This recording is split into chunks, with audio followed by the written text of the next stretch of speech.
설거지를 하다가 접시를 떨어뜨렸어요. 손에 힘이 빠졌거든요. 그땐 그냥 피곤해서 그런 줄 알았죠. 그런데 다음날 아침 오른팔이 전혀 움직이지 않았어요. 이 영상은 뇌혈관이 터지기 직전에 우리 몸이 보내는 신호에 대한 이야기입니다. 아무 일 없던 어제 사실은 마지막 경고였을지도 모릅니다. 조용한 날이었습니다. 아무 일도 없었지요. 늘 하던 산책을 했고 아침밥도 평소처럼 잘 드셨답니다. 71세 김숙희 씨 하루는 여느 때와 다르지 않았습니다. 그런데 그날 저녁 설거지를 하던 도중 갑자기 오른손에 힘이 빠지면서 접시를 놓쳤고 잠시 뒤에는 말을 더듬기 시작하셨습니다. 가족들은 피곤해서 그런가 보다 하고 지나쳤습니다. 다음 날 아침 김 어르신은 말이 나오지 않았고 오른쪽 팔다리는 전혀 움직이지 않았습니다. 뇌졸중이었습니다. 이미 뇌혈관은 하루 전 조용히 막히고 있었던 겁니다. 이처럼 뇌혈관 질환의 가장 무서운 점은 증상이 너무 조용하다는 것입니다. 고요히, 조용히 아주 조금씩 혈관은 손상되고 압력을 견디지 못해 결국 터지는 순간에 이릅니다. 이때는 이미 늦습니다. 손과 발이 움직이지 않고 말이 잘 나오지 않거나 심지어 의식을 잃게 되는 경우도 많습니다. 하지만 그 전까지 몸은 이미 이상 신호를 보내고 있었던 겁니다.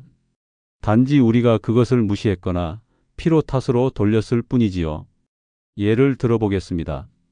벼락두통이라고 들어보셨나요? 갑자기 망치로 머리를 내리치는 듯한 극심한 통증이 찾아오는 두통입니다. 평소 편두통이 있던 분도 이렇게 강렬한 두통은 처음이라고 느낄 정도로 심합니다. 이런 두통은 대부분 화장실에서 힘을 줄 때, 무거운 물건을 들 때, 혹은 허리를 숙여 청소하다가 발생합니다. 그냥 스쳐가는 두통이라 생각하기 쉽지만 이 증상은 뇌동맥류가 터지기 직전 보일 수 있는 응급경고 신호입니다. 또 하나, 아침에 일어나자마자 머리가 아프고 무겁고 밤에도 두통 때문에 자주 깨는 경우 생각보다 위험할 수 있습니다. 뇌종양이나 뇌부종, 뇌혈관의 압력이 높아진 상태일 수 있기 때문입니다. 수면 중에 뇌로 가는 혈류가 달라지면서 증상이 더 심해지는 것이지요. 자고 일어났더니 머리가 더 아프다는 느낌, 결코 가볍게 넘기지 마셔야 합니다. 이 외에도 눈이 흐릿하게 보이고 사물이 두 개로 보이거나 초점이 맞지 않는 두통, 이 또한 단순한 안과 질환이 아닐 수 있습니다. 뇌혈관이 시신경을 누르고 있는 신호일 수 있기 때문입니다. 특히 눈꺼풀이 잘 안 떠지거나 눈동자가 한쪽으로 쏠리는 듯한 느낌이 들면 이미 뇌동맥류가 눈 주위 혈관을 압박하고 있을 가능성도 있습니다. 한순간에 눈 증상 무심코 넘기면 안 됩니다. 그리고 가장 많이 놓치는 증상 중 하나, 일상 중에 갑자기 한쪽 팔다리에 힘이 빠졌다가 몇 분 안에 회복되는 경우입니다. 설거지하다가 갑자기 팔에 힘이 빠지고 물건을 놓쳤다거나 평소 잘 걷던 분이 갑자기 한쪽 다리가 무겁고 휘청거린다면 그건 뇌혈관이 잠시 막혔다가 다시 뚫린 상태일 수 있습니다. 이를 일과성 허혈 발작이라고 하는데 매우 중요한 경고입니다. 뇌는 이미 위험 신호를 보내고 있었던 겁니다. 하지만 이런 경우 대부분은 피곤했나 보다, 어제 잠을 못 자서 그래 하고 넘기기 마련이지요. 문제는 이 증상들이 하루아침에 딱 한 번만 오는 게 아니라는 겁니다. 처음에는 아주 짧고 미약하게 시작됩니다. 그러다 점점 빈도가 잦아지고 증상의 강도가 올라가고 결국 어느 날 뚝 하고 끊기듯 터지는 순간이 옵니다. 이때는 이미 뇌세포의 손상이 시작된 이후라 회복이 어렵고 반신마비, 언어장애, 치매 등 중증 후유증이 남게 됩니다. 중요한 건 지금 말씀드린 증상들이 전부 동시에 나타나는 것이 아니라는 것입니다. 하나라도 경험하셨다면 그건 신호일 수 있습니다. 특히 50대 이후 고혈압이나 당뇨병을 가지고 계신 분이라면 더욱 그렇습니다.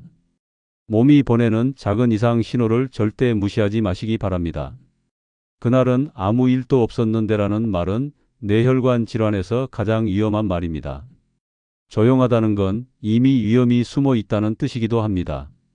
아무 이상 없어 보이는 오늘이 사실은 내가 마지막으로 보내는 구조 요청일지도 모릅니다. 그냥 어제 잠을 설쳤나 봐요. 몸이 좀 무겁긴 한데 나이 들면 다 그렇지 않나요? 이 말 어르신들도 한 번쯤 하신 적 있으실 겁니다. 그리고 자녀분들도 엄마 그냥 요즘 피곤해서 그래요 하고 넘겨버리곤 하죠. 그런데 이 흔한 피로감이 사실은 뇌혈관이 보내는 신호일 수 있습니다. 저는 요즘 가장 무서운 병 중 하나가 조용히 다가오는 뇌질환이라고 생각합니다. 특히 뇌경색이나 뇌출혈 같은 뇌졸중은 발병 전 몇 시간, 며칠 전에 분명히 신호를 보냅니다.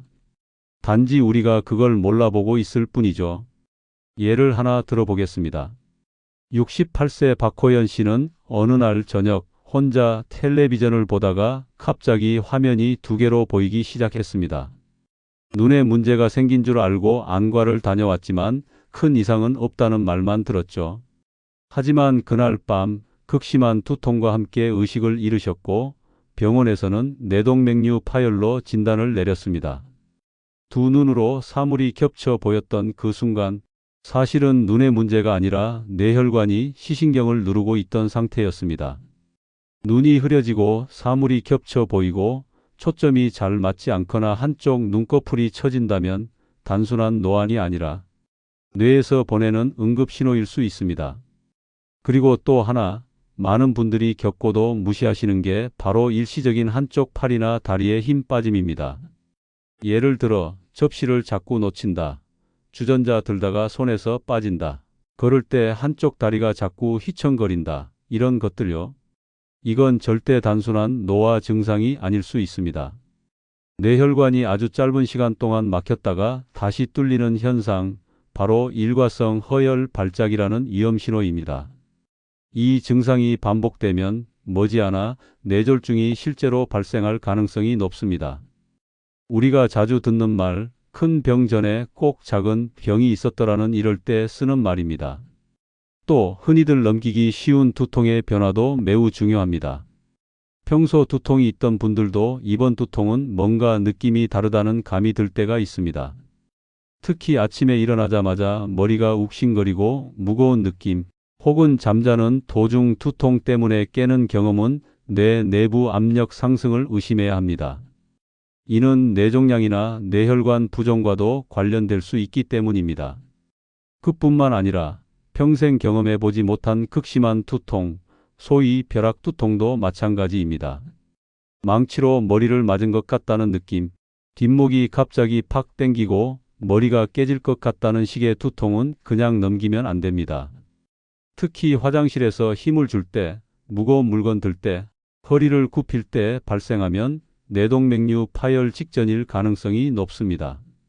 이런 증상들이 공통적으로 주는 메시지는 단 하나입니다. 지금 뇌에 뭔가 이상이 생기고 있다는 신호라는 것. 문제는 이 증상들이 조용히 나타난다는 겁니다. 누구 하나 이건 뇌 문제니까 당장 병원 가자 말하지 않는 일상 속에서 신호는 자꾸만 지나가 버립니다. 그러다 어느 날 정말로 말이 안 나오고 팔이 움직이지 않고 사람을 못 알아보게 되는 날이 오는 겁니다. 뇌는 참는 법이 없습니다. 참다 끊어지는 방식으로 병이 터집니다. 그래서 이런 증상들을 정확히 알고 계셔야 합니다. 그리고 이 나이에 그 정도는 다 그렇지 하는 말, 절대 기준이 되면 안 됩니다. 나이가 들수록 더 정밀하게, 더 조심스럽게 내 몸의 반응을 살펴야 하는 이유는 그 작은 징후 하나가 삶의 방향을 완전히 바꿔놓을 수도 있기 때문입니다. 박정은 씨는 올해 58세입니다. 남편과 함께 서울 근교에서 식당을 운영하며 성실하게 살아왔습니다.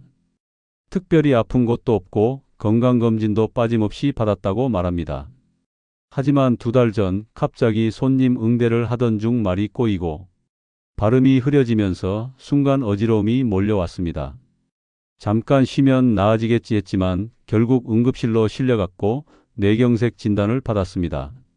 아직 50대인데 왜 내가? 박 씨는 한참을 받아들이지 못했다고 합니다. 그런데 이건 박정은 씨만의 이야기가 아닙니다. 최근 통계에 따르면 한국의 50대, 60대 여성 뇌졸중 환자 수가 지난 10년간 2배 이상 증가했습니다. 남성보다 더 빠른 속도로 증가 중이라는 사실 알고 계셨나요? 과거에는 뇌질환이 주로 고령자들에게만 발생하는 병으로 여겨졌지만 지금은 다릅니다. 50대, 60대에 진입하면서부터 이미 위험군으로 들어간다고 봐야 합니다. 그 이유는 단순히 나이 들어서가 아닙니다. 현대인의 생활 방식 전체가 뇌혈관에 부담을 주는 구조로 바뀌었기 때문입니다. 무엇이 달라졌을까요? 첫째, 수명의 연장입니다. 과거에는 70세를 넘기기 어렵던 시대였지만 이제는 80세, 90세가 일반적입니다. 수명이 늘어나면 당연히 혈관도 더 오랫동안 혹사당하게 되겠죠. 혈관은 근육처럼 훈련되는 기관이 아닙니다. 나이가 들수록 점점 약해지고 얇아지고 손상되기 쉬워지는 게 당연한 이치입니다. 둘째, 만성질환의 증가입니다. 고혈압, 당뇨, 고지혈증 같은 질환은 말 그대로 혈관에 미세한 균열을 끊임없이 만드는 병입니다. 특히 문제는 본인 스스로 이런 질환이 있다는 걸 모르고 지내는 경우가 많다는 거죠. 그냥 좀 피곤한가 보다, 눈이 자주 뿌옇게 보이네? 이 정도로 느끼다가 검사해보면 혈압이 170, 혈당이 200, 콜레스테롤 수치도 기준치를 넘긴 상태로 발견되는 경우가 많습니다. 이건 이미 혈관이 끓고 있는 상태입니다. 그런데도 대부분 병원에 안 갑니다. 이유는 하나입니다. 지금까지 별일 없었으니까 앞으로도 괜찮겠지라는 착각입니다. 셋째, 스트레스와 수면 부족, 그리고 사회적 고립감입니다. 예전에는 동네 친구들과 이야기 나누고 마을 회관에서 웃고 떠들며 하루를 보냈던 시간이 많았습니다. 하지만 지금은 어떻습니까? 자녀들은 각자 바쁘고 소통은 줄어들고 혼자 있는 시간이 많아지면서 우울감과 스트레스가 점점 높아집니다. 이것 또한 뇌혈관에는 치명적인 독입니다. 스트레스는 혈압을 올리고 수면 부족은 혈관의 회복 시간을 없애버립니다. 결국 혈관은 회복하지 못한 채 매일 조금씩 손상되며 위험에 가까워집니다. 이런 이유들로 인해 이제는 나는 아직 괜찮다는 말이 더 이상 안전망이 되지 않습니다. 건강하다고 생각했던 사람, 나이답게 사는 줄 알았던 사람이 하루아침에 말을 못하고 걷지 못하고 음식도 삼키지 못하게 되는 현실. 그것이 지금 대한민국에서 일어나고 있는 뇌혈관 질환의 현실입니다. 또 하나 간과하면 안 되는 게 있습니다. 가족력입니다. 부모님, 형제, 자매 중에 뇌졸중이나 뇌동맥류를 앓으셨던 분이 계신다면 본인은 예방을 더 빠르고 적극적으로 해야 하는 고위험군입니다. 그런데 우리 집안엔 그런 사람 없어요 라고 해도 안심은 금물입니다. 과거에는 진단조차 받지 못하고 돌아가셨던 경우도 많았기 때문에 가족력이 숨겨져 있을 수 있습니다. 그래서 지금 시점에서 뇌혈관 질환을 예방하려면 꼭 필요한 게 있습니다. 바로 자기 몸의 상태를 정확히 아는 것. 건강검진에서 혈액검사, 위내시경만 받고 끝내는 것이 아니라 뇌 MRI와 MRA를 통해 뇌혈관 자체의 상태를 확인하는 것. 이게 진짜 건강한 노후로 가는 출발점입니다. 저는 건강검진 다 받았어요. 이 말을 참 자주 듣습니다. 혈압도 괜찮고 피검사도 정상이래요. 위내시경, 대장내시경도 문제 없다네요. 그래서 이제 안심하신다고요? 그런데 말입니다. 이 모든 검진 항목에는 뇌가 없습니다. 아니, 정확히 말하자면 뇌의 상태를 보는 정밀검사는 포함되어 있지 않다는 뜻입니다. 정기 건강검진은 정말 중요합니다. 하지만 그것만으로는 절대 뇌혈관 질환을 발견할 수 없습니다. 위내시경으로는 위만 보고 초음파로는 간이나 신장만 볼 수 있듯이 뇌는 MRI나 MRA 같은 고해상도 영상검사로만 확인할 수 있는 기관입니다. MRI는 뇌 조직을 보는 검사입니다. 즉, 뇌경색, 뇌종양, 뇌출혈이 있는지를 볼 수 있지요. MRA는 뇌혈관을 보는 검사입니다. 혈관이 좁아졌는지, 막혔는지, 혹은 동맥류가 숨어 있는지를 확인합니다. 이 두 가지를 함께 찍어야만 뇌와 뇌혈관의 전체 상태를 정확히 알 수 있습니다. 한쪽만 찍으면요? 반쪽짜리 정보밖에 얻을 수 없습니다. 예를 들어 MRI만 찍으면 뇌출혈이나 경색은 볼 수 있지만 동맥이 부풀어 오르는 동맥류는 보이지 않을 수 있습니다. 반대로 MRA만 찍으면 혈관 모양은 볼 수 있어도 이미 뇌 안에서 발생한 경색이나 종양은 놓치게 됩니다. 이렇게 중요한 검사인데도 많은 분들이 나는 괜찮으니까 아직 안 받아도 되겠지 하고 미루십니다. 그리고 결정적인 신호가 왔을 때 병원에 가서 MRI와 MRA를 처음 찍게 되는 경우가 너무 많습니다. 실제로 제가 알던 59세 최용준 씨는 어느 날 출근 준비를 하다가 눈앞이 흐릿해졌습니다. 갑자기 왼쪽 눈이 안 보이고 얼굴이 얼얼해졌죠?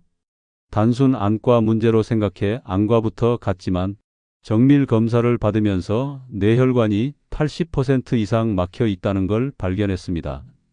혈관이 이렇게 막힐 때까지도 증상이 없었던 겁니다. 만약 그날 아침에 증상이 안 왔다면 한두 달 내로 큰 뇌경색으로 쓰러졌을 가능성이 높았습니다. 이런 상황이 반복되는 이유는 명확합니다. 지금 괜찮으니까라는 안심이 모든 판단을 막고 있기 때문입니다. 건강검진을 정기적으로 받으시는 건 정말 잘하시는 일입니다. 하지만 일반 검진에 뇌 MRI와 MRA는 기본 포함되어 있지 않다는 점 꼭 기억해 주세요. 별도로 요청해야 하고 비용이 부담스러울 수도 있지만 그 비용보다 뇌졸중으로 쓰러졌을 때 생기는 병원비, 재활비, 간병비는 비교도 안 될 만큼 큽니다.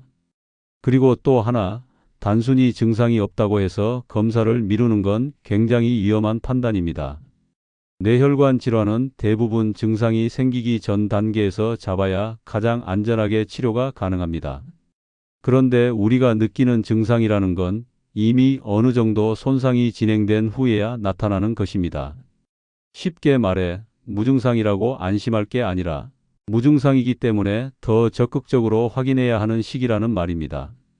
자녀들이나 주변 분들이 엄마 아직 점잖아, 괜찮아 보여라고 말하더라도 그 말에 의지하지 마세요.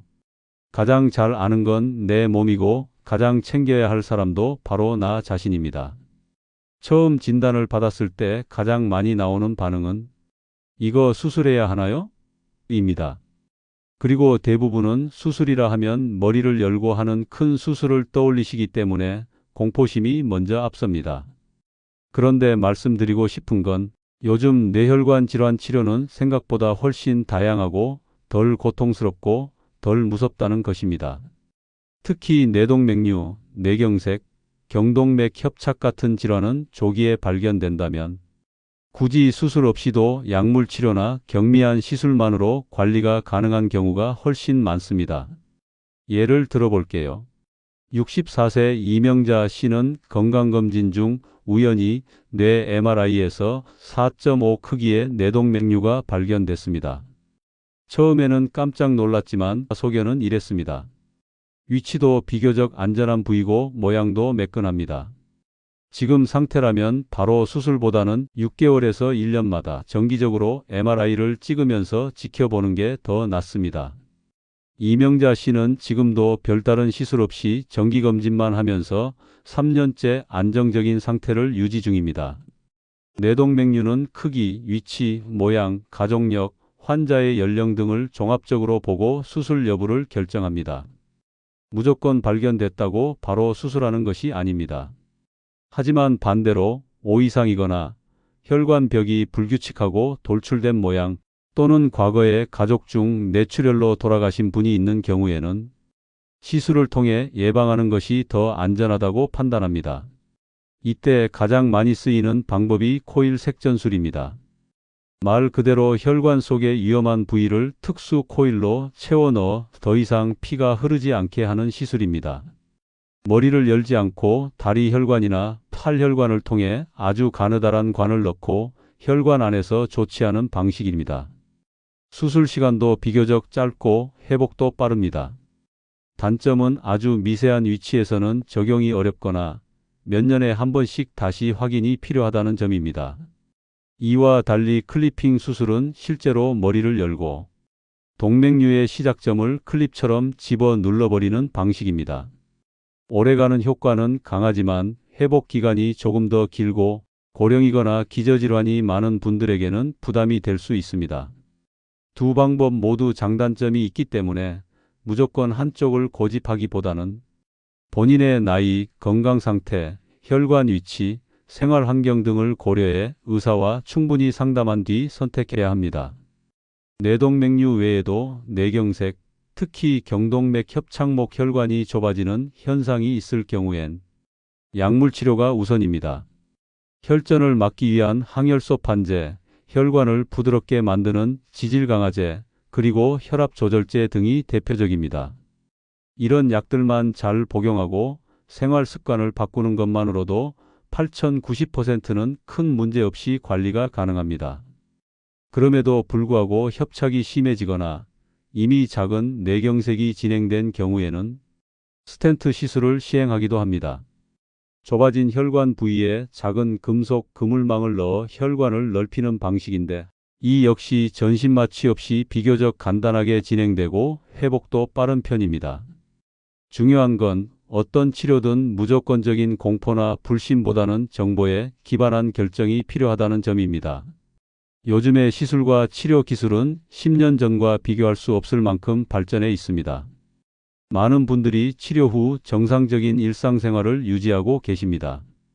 그런데도 인터넷에 떠도는 무서운 이야기나 지인 누구는 그 수술 받고 안 좋아졌더라는 식의 소문 때문에 치료를 거부하거나 미루는 분들이 아직도 많습니다. 뇌혈관 질환은 기다려준다고 나아지는 병이 아닙니다. 오히려 조기 진단, 조기 치료만이 후유증을 줄이고 삶의 질을 지킬 수 있는 유일한 방법입니다. 많은 분들이 뇌질환을 운명처럼 생각하십니다. 우리 집은 체질이 그래, 나이 들면 어쩔 수 없지 하시지만 실제로는 그렇지 않습니다. 생활 습관 하나로 뇌혈관의 건강 상태는 극적으로 달라질 수 있습니다. 약을 안 먹어도 된다는 뜻이 아니라 약보다 더 오래 가고 강력한 예방책이 될 수 있다는 말입니다. 그럼 어떻게 해야 할까요? 핵심은 5가지, 그리고 그 안에서 꼭 기억하셔야 할 행동 수칙들입니다. 1. 흡연과 음주, 반드시 멈춰야 하는 이유. 흡연은 혈관을 수축시키고 혈관벽을 약하게 만드는 주범입니다. 담배 한 개 피를 피울 때마다 뇌혈관은 강하게 수축합니다. 이게 반복되면 혈관벽에 미세한 상처가 생기고 결국 터지거나 막히는 상태로 진행됩니다. 특히 고혈압이 있는 분들은 흡연과 술이 불붙은 화약고에 성냥 던지는 꼴입니다. 술도 마찬가지입니다. 적당히 마시는 건 괜찮다고 하시는 분들도 계시지만 문제는 적당히가 사람마다 다르고 그것이 반복될수록 혈압이 오르고 혈관벽이 점점 약해진다는 점입니다. 결론은 하나입니다. 끊을 수 있으면 끊으셔야 하고 줄일 수 없다면 반드시 전문가의 도움을 받으셔야 한다는 것. 2. 소금 줄이기, 채소 늘리기 식단이 혈관을 바꿉니다. 한국 음식은 짭니다. 김치, 된장국, 젓갈, 국물 요리. 문제는 이런 음식이 고혈압을 부르고 고혈압이 뇌졸중의 최대 원인이라는 점입니다. 하루 소금 섭취 권장량은 5g 이하지만 한국인은 평균 10g 이상을 먹고 있습니다. 즉, 2배 가까이 과다 섭취하고 있다는 뜻입니다. 해결법은 간단합니다. 국물은 절반만 드시고 젓갈, 장아찌는 조미료처럼 조금만 사용하고 식사 한 끼에 반드시 채소를 2접시 이상, 과일은 간식으로 단 과일보다는 사과, 배, 토마토 중심으로 이렇게 바꾸는 것만으로도 혈관 건강이 눈에 띄게 달라집니다. 3. 걷기, 또 걷기 혈관을 깨우는 운동. 혈관은 움직여야 살아납니다. 매일 최소 30분 이상 걷는 것만으로도 뇌혈류는 증가하고 혈관이 유연해집니다. 특히 뇌는 하루 종일 혈액을 가장 많이 쓰는 기관이기 때문에 산소와 영양을 공급받지 못하면 바로 문제가 생깁니다. 걷기는 가장 좋은 운동입니다. 무릎이 아프시다면 실내 자전거, 수영, 실내 체조도 좋습니다. 중요한 건 꾸준함입니다. 일주일에 하루 2시간 하는 것보다 매일 30분씩 걷는 것이 훨씬 더 강력한 예방 효과를 갖습니다. 4. 수면이 뇌를 청소합니다. 잘 자야 합니다. 그냥 오래 자는 게 아니라 숙면을 해야 합니다. 수면 중에 뇌는 낮 동안 쌓인 노폐물을 청소합니다. 이 과정을 통해 치매 위험도 낮추고 뇌혈관 압력도 안정시킵니다.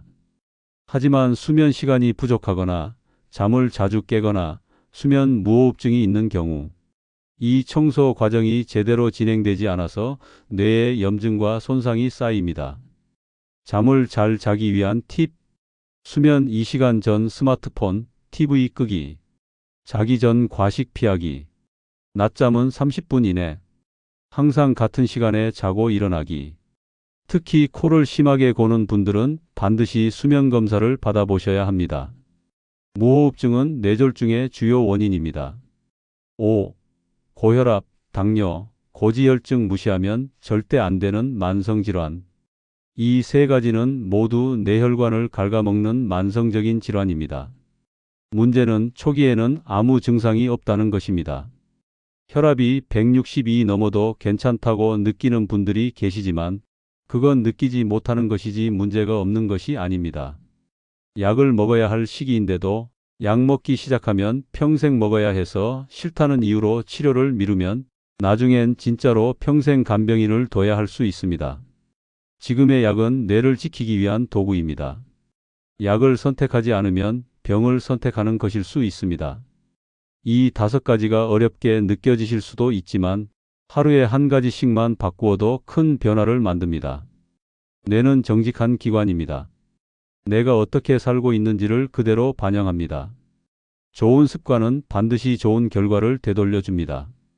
지금 이 영상을 끝까지 봐주신 여러분, 아마도 내 이야기 같아서 혹은 가족을 위해 이 시간을 함께해 주셨을 거라 생각합니다. 건강은 늘 곁에 있을 때는 소중함을 모르고 한순간에 무너졌을 때 후회가 시작됩니다. 뇌혈관 질환은 예방과 조기 진단이 가장 좋은 치료입니다. 그 첫걸음은 나부터 점검해 보자는 생각 하나에서 시작됩니다. 혹시 주변에 지금 이 정보가 꼭 필요한 분이 있다면 이 영상을 공유해 주세요. 누군가의 건강을 지킬 수 있는 작은 행동이 될 수 있습니다. 앞으로도 건강하고 정확한 정보로 여러분의 삶에 도움이 되는 영상으로 찾아뵙겠습니다. 유익한 건강 정보를 놓치지 않도록 구독과 좋아요 꼭 눌러주세요. 여러분의 뇌 건강 그리고 일상까지 늘 응원합니다. 끝까지 함께해 주셔서 정말 감사합니다.